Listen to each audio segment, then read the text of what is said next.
हित में हमको ये तय करना पड़ेगा, हम सोने के गहने नहीं खरीदेंगे। आप इस पूरी तस्वीर को कैसे देखते? आम हिंदुस्तानी को दिक्कत ना आए इसलिए वो कुछ प्रिकॉशन बता रहे हैं। ये वैसा ही है जैसे कोरोना से पहले कहा गया था वैक्सीन ले लो और वैक्सीन लो तो आप बच जाओगे। ये सोना और जो हमारे फॉरेन रिजर्व्स हैं उनका क्या कनेक्शन है? जितना सोना हम खरीदेंगे उतनी फॉरेक्स हमारी जो है उस पर लगेगी, और फॉरेक्स यानी विदेशी मुद्रा अनमोल है आज के समय में। ये पैसा भारतीय इकोनॉमी में बचाकर क्या ये सब कुछ क्रूड की तरफ भेजने की कोशिश है कि जो क्या देश की प्राइड है कि आकाश जिंदल जैसे लोग जिनको डेस्टिनेशन वेडिंग पे बुलाया जाता है सिंगापुर मॉरिशस जाएं जहां पर है 3 लाख 4 लाख का खर्चा हो, या देश की प्रायोरिटी ये है कि गरीब भाई बहनों का चूल्हा जले? प्रधानमंत्री के संदेश को किस तरह से अपने जीवन में उतार सकता है? आम आदमी की भाषा में कहूंगा, घर के अंदर सब कुछ ठीक है, घर के बाहर एक तूफान आया हुआ बहुत बड़ा। ऐसे में घर का मुखिया जो एक समझदार व्यक्ति है वो घर के मेंबर्स को समझा रहा है कि आप प्रिकॉशन ले लीजिए ताकि उस तूफान की वजह से घर के किसी मेंबर को क्षति ना हो। नमस्कार, आप देख रहे हैं डीएनपी इंडिया। मैं हूं प्रकाश ललित और आज हमारे साथ हैं देश के जाने माने अर्थशास्त्री आकाश जिंदल सर। सर बहुत बहुत शुक्रिया हमारे साथ जुड़ने के लिए। धन्यवाद Akash sir. Thank you sir. Akash sir, दरअसल देश बेहद परेशान है और तरह तरह की अफवाहबाजी का दौर भी शुरू हो गया है। जब प्रधानमंत्री ने कहा, प्रधानमंत्री ने खाने से नहीं रोका है, प्रधानमंत्री लोगों से सोना भी नहीं मांग रहे हैं, प्रधानमंत्री कोई दान भी नहीं मांग रहे हैं। उन्होंने ये कहा कि 1 साल के लिए आप सोना मत खरीदिए, अगर विदेश की यात्राएं हैं तो उसको टाल दीजिए। ये कुछ चीजें उन्होंने कही है कि भाई डीजल, पेट्रोल और गैस की खपत कम कीजिए। 7 अपील है। इसको लोग अलग अलग तरीके से बता रहे हैं। अफवाह का दौर शुरू है। बतौर अर्थशास्त्री क्या प्रधानमंत्री कुछ ऐसा सेंस कर रहे हैं और उस आने वाले खतरे की तरफ हमारा ध्यान दिलाना चाहते हैं और उसके लिए हमें तैयार करने की कोशिश कर रहे हैं? क्या वो खतरा स्ट्रेट ऑफ हॉर्मुज से जुड़ा हुआ है, जो सप्लाई चेन पूरा डिसरप्ट हुआ ईरान इजराइल वॉर से? क्या ये कहानी वो है या फिर कुछ और? आप इस पूरी तस्वीर को कैसे देखते हैं? जी हाँ, बिल्कुल। देखिए, फॉरेक्स क्राइसिस आने की एक संभावना दिख रही है क्योंकि स्ट्रेट ऑफ हॉर्मुज जब से बंद हुआ है, सबसे पहले तो 28 फरवरी से ही बहुत लिमिटेड सप्लाई आ रही है क्रूड ऑयल की। अब स्ट्रेट ऑफ हॉर्मुज को जब से यूएस ने अपनी तरफ से बंद किया है तो बहुत दिक्कतें आ रही हैं। अब प्रधानमंत्री साहब एक देश के मुखिया की तरह, एक नेता की तरह, एक देश के बड़े भाई की तरह कॉशन कर रहे हैं, समझा रहे हैं कि कल को आम हिंदुस्तानी को दिक्कत ना आए इसलिए वो कुछ प्रिकॉशन बता रहे हैं। ये वैसा ही है जैसे कोरोना से पहले कहा गया था वैक्सीन ले लो और वैक्सीन लो तो आप बच जाओगे, तो वही चीज हुई है। प्रधानमंत्री साहब कॉशन कर रहे हैं और प्रधानमंत्री साहब की बातें बड़ी लॉजिकल हैं, प्रैक्टिकल हैं। देखिए, फॉरेक्स क्राइसिस जब आता है तो क्या हालत होता है, हमने वो चीज श्रीलंका में देखी है। श्रीलंका के वीडियो तमाम न्यूज चैनल पे सारे देश ने देखे थे। पाकिस्तान में हमने देखा जब फॉरेक्स की कमी हुई थी, 1-1 किलो आटे के लिए पाकिस्तान में सड़कों पे खूनी जंग होते हुए हमने देखी है। प्रधानमंत्री साहब चाहते हैं कि उनके देश के लोग, हिंदुस्तान के लोग खुशहाल रहें, उनको कोई दिक्कत ना आए, तो इसीलिए पहले से ही कुछ ड्यू डिलिजेंस, कुछ कॉशन की बात कर रहे हैं। और आज ये हिंदुस्तान में नहीं है, दुनिया के और बहुत से कंट्रीज में हो रहा है। करीब 80 मुल्क ऐसे हैं जहां पे ये किया जा रहा है कि वहां पे फ्यूल की राशनिंग हो गई है, वहां वर्क फ्रॉम होम हो गया है। अब इसमें बात ये आ जाती है, प्रधानमंत्री साहब कहते हैं कि हिंदुस्तान से बाहर जाके डेस्टिनेशन वेडिंग ना करो। अब देखिए, हिंदुस्तान से बाहर जाता है तो वो क्या होता है, फॉरेक्स का ड्रेन होता है। तो प्रधानमंत्री साहब को अच्छे से एहसास है कि आज के टाइम में फॉरेक्स बहुत प्रेशियस है, देश के लिए बहुत जरूरी है। प्रधानमंत्री ने जो जोर देकर कहा कि आप सोना खरीदने से कम बचे।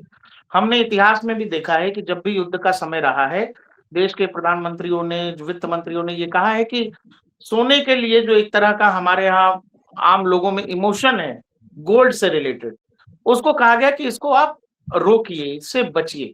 ये सोना और जो हमारे फॉरेन रिजर्व्स हैं उनका क्या कनेक्शन है, एक सामान्य भाषा में जो आप हमारे दर्शकों को समझा सके कि कैसे ये एक देश की इकोनॉमी को इम्पैक्ट करता है?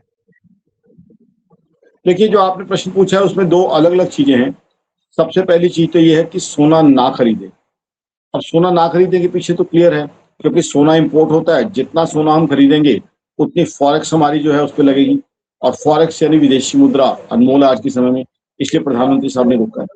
अब जो दूसरा क्वेश्चन है आपका, इस क्वेश्चन से अलग है टोटली, कि सोना रिजर्व के रूप में क्या काम आता है। आज देखें आरबीआई के रिजर्व में 16% से ऊपर सोना है। अब वो सोना क्या है, जब भी इस तरह की जियोपॉलिटिकल टेंशन होती है, एक तो इन्फ्लेशन से बचाता है, इन्फ्लेशन के अगेंस्ट हेज है। दूसरा, करेंसीज के अंदर जो वॉलेटिलिटी आती है, फ्लक्चुएशन आती है, उसके अगेंस्ट हेज है। तीसरा, मान लीजिए कोई बहुत बड़ा लिक्विडिटी क्राइसिस आता है तो सोना यूज किया जा सकता है। चौथा, 1991 का एक्सपीरियंस हमें याद ही है, जब चंद्रशेखर साहब प्राइम मिनिस्टर थे, तब हमारे पास कुछ दिनों का क्रूड ऑयल, हमें क्रूड ऑयल इंपोर्ट करने के लिए हमारे पास फॉरेक्स नहीं था, तब हमने सोना गिरवी रखा था, तब हमारे पास जो है क्रूड ऑयल आया था। तो सोना फॉरेक्स रिजर्व का हिस्सा होना चाहिए, आरबीआई के रिजर्व का हिस्सा होना चाहिए, एज अ रिजर्व करेंसी होना चाहिए। ये आरबीआई नहीं, बहुत से सेंट्रल बैंक दुनिया भर के कर रहे हैं, और मेरे ख्याल आरबीआई अगर गोल्ड को 16% के आसपास रिजर्व में रख रहे हैं तो अच्छी बात है, प्रूडेंट बात है, लॉजिकल बात।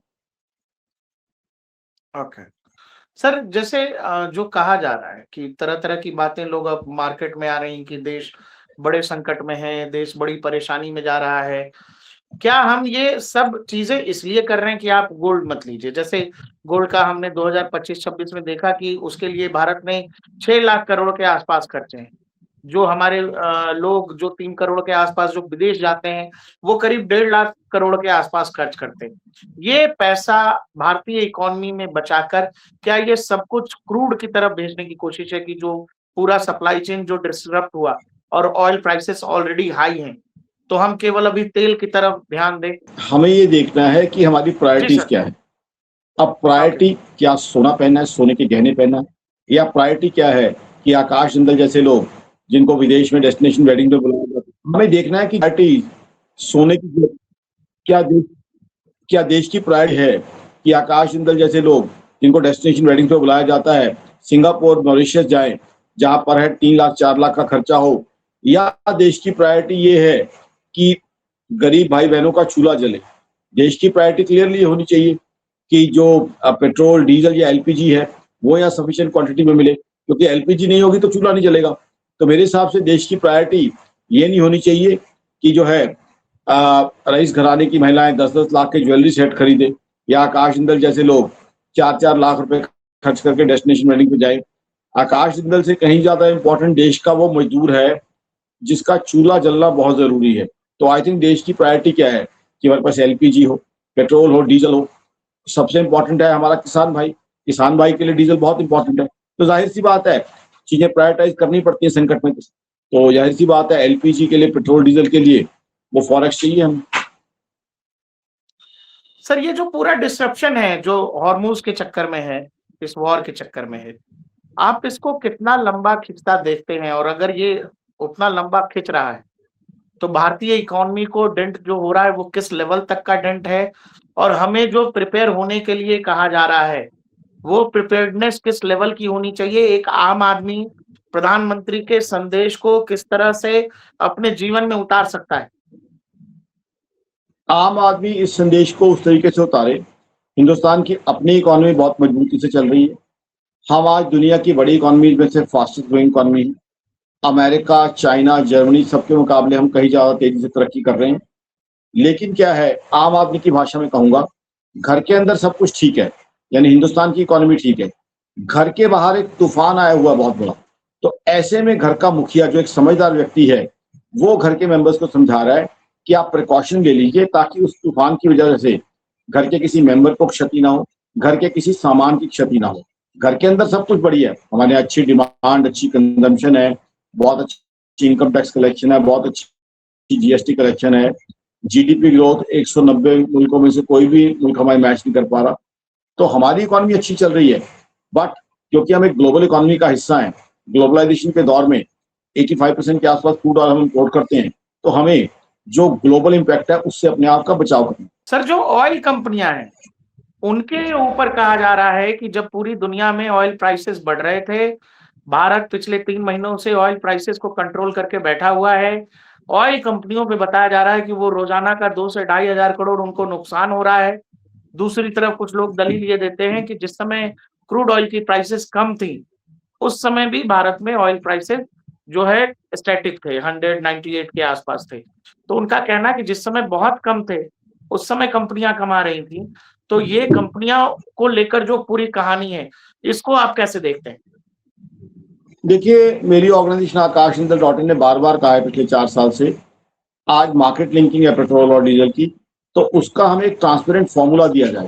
देखिए, उसमें 2 कंपोनेंट होते हैं, एक तो क्रूड ऑयल का रेट, दूसरा क्योंकि प्राइमरीली डॉलर में इंपोर्ट किया जाता है, डॉलर का प्राइस।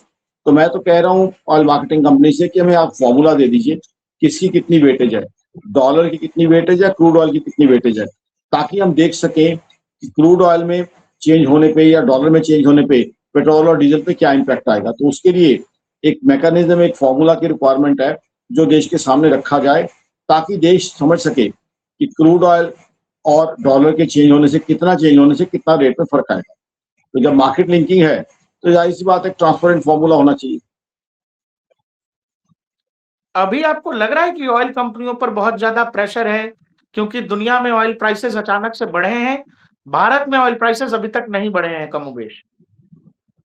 देखिए, ऐसा है, मैंने जिस दिन ये प्राइम मिनिस्टर साहब की अनाउंसमेंट का एनालिसिस हो रहा था मंडे को, उस दिन तमाम न्यूज चैनल पे कहा था, 2 प्रेडिक्शन दी थी। एक तो पेट्रोल और डीजल के रेट अब बढ़ने वाले हैं, क्योंकि ऑयल मार्केटिंग कंपनियां लगातार लॉसेज नहीं सह सकती, और मेरा अब भी मानना है, मेरी organization Akash Mittal dot in का, कि वो बढ़ेंगे। दूसरी प्रेडिक्शन दी थी मैंने गोल्ड के ऊपर इम्पोर्ट की। गोल्ड के ऊपर इम्पोर्ट आपने देखा ही है, ऑलरेडी जो है इम्पोर्ट ड्यूटी आ चुकी है। तो पेट्रोल और डीजल के प्राइसेस लगभग बढ़ने तय हैं। अगर नहीं बढ़ेंगे तो ऑयल मार्केटिंग कंपनियां कितना लॉस सहेंगी और कब तक लॉस सहेंगी, उनकी भी एक लिमिट है। तो मेरे हिसाब से ऑलमोस्ट काफी हद तक संभावना लगती है कि पेट्रोल और डीजल के प्राइस बढ़ेंगे। क्या लगता है सर, कोई अंदाजा आपको कि कितने रुपए तक की बढ़ोतरी ऑयल प्राइसेस में हो सकती है? आम आदमी पर ये बोझ अब आने ही वाला है। मुझे 10 से 15 रुपए तक की बढ़ोतरी की संभावना लगती है। 10 से 15 रुपए। बहुत बहुत शुक्रिया आकाश सर हमारे साथ जुड़ने के लिए। ये देश के जाने माने अर्थशास्त्री आकाश सर हमारे साथ बता रहे थे कि आखिर देश पर किस तरह का इम्पैक्ट डाल सकता है जो प्रधानमंत्री नरेंद्र मोदी इशारों में हमें आपको तैयार रहने के लिए कर रहे हैं। सर बहुत बहुत शुक्रिया हमारे साथ जुड़ने के लिए आकाश सर। Thank you sir.